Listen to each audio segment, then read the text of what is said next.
Amis vignerons, bonjour et bienvenue avec l'équipe de la Chambre d'agriculture d'Indre-et-Loire pour ce rendez-vous hebdomadaire. Et donc cette semaine, un mot sur le SO2. Deux axes. Premièrement, un mot sur un travail pour les vignerons qui souhaitent utiliser très peu ou pas de SO2. Alors, dans ce cadre-là, si vous souhaitez utiliser peu de SO2, vous savez que vous avez deux risques essentiels, l'oxydation et les déviations microbiennes. Pendant la période hivernale, peu de risques d'avoir de déviations microbiennes, type brette ou bactéries, tant que les températures sont inférieures à 10 degrés.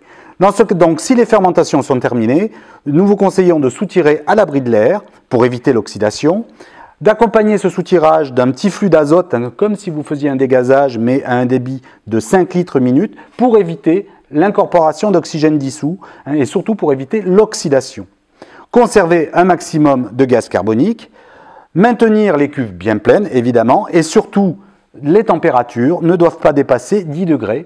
Tant que les températures seront inférieures à 10 degrés, il y aura très peu de risques d'altération microbienne, type brette, graisse, tourne, etc.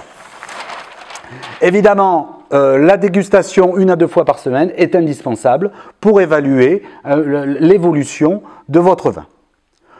Pour les vignerons qui ont un travail un peu plus conventionnel, voici les conseils de cette semaine.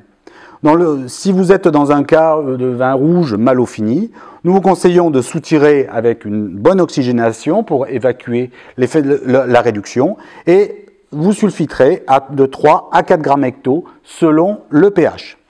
Pour les vins blancs secs, un soutirage à l'abri de l'air. Alors prenons l'exemple, j'ai ce vin-là.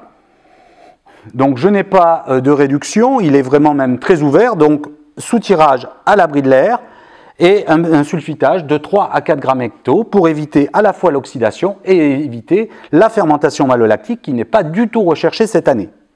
Pour les vins de base, pareil, vous pouvez effectivement faire oxygéner légèrement pour évacuer le gaz carbonique et ensuite un sulfitage de 3 à 4 grammes par hecto de SO2 pour empêcher les malos ultérieurs. Merci de votre attention et à la semaine prochaine.